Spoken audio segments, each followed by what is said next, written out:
Question है आपका, which of the following are perfect cubes? Which of the followings are perfect cubes? कौन कौन से परफेक्ट क्यूब हैं? जैसे आपको फर्स्ट दे दिया 400 और एक दे दिया सेकंड आपको 3375, फिर आपको थर्ड दे दिया 8000। तो पहले हम इन तीनों को चेक करते हैं। कैसे चेक करेंगे? हम इनके फैक्टर्स निकालेंगे बेटा, प्राइम फैक्टर्स। प्राइम फैक्टर्स कैसे निकालते हैं देखना। ये 400, इस तरह से हम ये एक लाइन ड्रॉ करेंगे और यहाँ सबसे छोटा प्राइम नंबर निकालेंगे जिससे ये डिवाइड हो जाएगा। जैसे सबसे छोटा प्राइम नंबर 2 है, 2 से ये डिवाइड हो जाएगा तो 2 लिख लेंगे। सिर्फ प्राइम नंबर्स लिखेंगे हम। ये डिवाइड तो 4 से भी हो जाता, 8 से भी हो जाता, 10 भी, लेकिन सिर्फ हम प्राइम नंबर से डिवाइड करेंगे। तो 2 2 जा 4, डिवाइड करने के बाद 200 आया। 200 फिर 2 से हो जाएगा 100, फिर ये 2 से हो जाएगा 2 5 जा 10 0, फिर ये 50 फिर 2 से हो जाएगा 2 2 जा 4 और ये 5 25 आ गया। 25 5 से होगा, 5 5 जा, और फिर ये 1 से होगा। तो आप देखोगे कि जो 400 के प्राइम फैक्टर्स हैं वो है 2 into 2 into 2 into 2 into 5 into 5। तो 2 की पावर 4 और 5 की पावर 2। जबकि ये कंडीशन है कि अगर ये परफेक्ट क्यूब होता तो यहाँ जो भी प्राइम फैक्टर्स होते उनकी पावर 3 होती। अगर प्राइम फैक्टर्स की पावर 3 या 3 का मल्टीपल होती तो ये परफेक्ट क्यूब होता। जबकि यहाँ पे ना तो प्राइम फैक्टर्स की पावर 3 है और ना ही 3 का मल्टीपल है। Therefore 400 is not a perfect cube. Second को हम ट्राई मारते हैं। 3375 के प्राइम फैक्टर 3375। तो सबसे पहले 3 से 3 1 जा 3। जो डिविजिबिलिटी रूल आपने इससे पहले 6th क्लास में सीखे हैं उनको चेक करके आप देख सकते हो कि 3 से डिवाइड होगा या नहीं होगा। तो इन सबको ऐड करो। 3 + 3 6। देखो 2 तो होगा ही नहीं क्योंकि यहाँ ऑड नंबर है। 3 से ये 6 + 7 13 + 5 18। अगर नंबर्स के डिजिट का सम 3 से डिवाइड होगा तो नंबर भी 3 से डिवाइड होगा। ये चीजें चेक करनी है आपको। तो 3 1 जा 3, फिर 3 1 जा 3, 3 2 जा 6, 1 5, 3 5 जा 15। फिर इनका सम 9, वो भी 3 से डिवाइड होगा तो ये नंबर फिर 3 से डिवाइड हो जाएगा। 3 3 जा 9, 2 2, 3 7 जा 21, 1 5 3 5 जा 15। फिर 7 और 3 10 + 5 15। 15 3 से डिवाइड होता है, ये नंबर भी 3 से डिवाइड होगा। कर दो। 3 1 जा 3, 3 2 जा 6, 3 5 जा 15। अब इनका सम 8 है। 8 3 से डिवाइड नहीं होता तो अब ये 5 से डिवाइड हो जाएगा। 5 2 जा और 5 5 जा, फिर 5 से 5 5 जा और फिर 5 से 1। आप देखोगे कि 3 3 7 5 के जो प्राइम फैक्टर्स है 3 3 बार है और 5 भी 5 टाइम्स है। तो 3 की पावर 3 इंटू 5 की पावर 3। मैंने बताया था कि कोई नंबर परफेक्ट क्यूब कब होता है जब उसके प्राइम फैक्टर्स की पावर या तो 3 हो या फिर 3 का कोई मल्टीपल। यहाँ प्राइम फैक्टर्स है 3 और 5 और दोनों की पावर 3 है।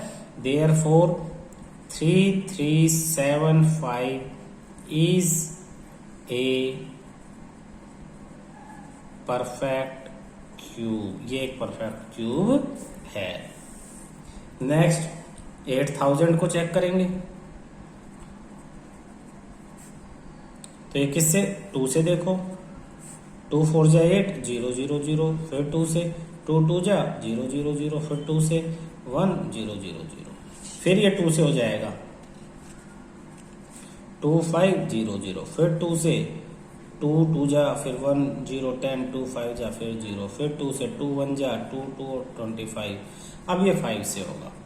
5 से 25 आ जाएगा, फिर 5 से करेंगे तो 5 और फिर 5 से करेंगे तो 1 तब तक करो जब तक 1 ना आ जाए। तो 8000 के प्राइम फैक्टर्स देखो, 2 कितने टाइम्स है, 1 2 3 4 5 6, 2 है आपका 6 टाइम, इनटू 5 कितने टाइम्स है, 1 2 3, 5 आपका 3 टाइम्स। तो 2 की पावर 3 हो या 3 का मल्टीपल कोई भी हो तो भी ये प्राइम फैक्टर है। तो अगर हमें देखना है कि किसका प्राइम फैक्टर है, पहले तो देखो yes it is a perfect cube. Perfect cube किस नंबर का क्यूब है देखने के लिए आप कर सकते हो 2 की पावर 6 को 3 इंटू 2 की पावर 3 इंटू 5 की पावर 3, सबको 3 3 में बदल दो तो 6 को 3 3 अलग कर दिया हमने। अब जो नंबर अगर हम निकालें कि 8000 किसका क्यूब है तो क्यूब हटा दो, 2 इंटू 2 इंटू 5, 2 इंटू 2 इंटू 5 यानी 20 का क्यूब है 8000। 20 को 3 बार मल्टीप्लाई करेंगे तो 8000 आएगा, 2 2 जा 4 2 जा 8 और 3 0 साथ में। ऐसे ही अगर आपको यहां देखना है कि 3375 किसका क्यूब है तो आप पावर हटा दो, बाकी नंबर्स को मल्टीप्लाई कर लो, 3 इंटू 5 15, तो इसका मतलब क्या है कि 15 इंटू 15 इंटू 15 हो जाएगा आपके पास 3375। क्लियर है? तो ये आप इस तरह से पूरा आप अपने दिमाग में रखोगे। तो ये था परफेक्ट क्यूब कैसे ट्राई करते हैं। नेक्स्ट आगे smallest multiple that is perfect cube. एक क्वेश्चन आता है, जैसे यही क्वेश्चन हो कि किसी नंबर का गुड इवनिंग सर नहीं है, एक क्वेश्चन है। क्वेश्चन क्या देखना, मैं लिख रहा हूं ध्यान से, उसमें एक नई चीज आप सीखोगे। इज 392 ए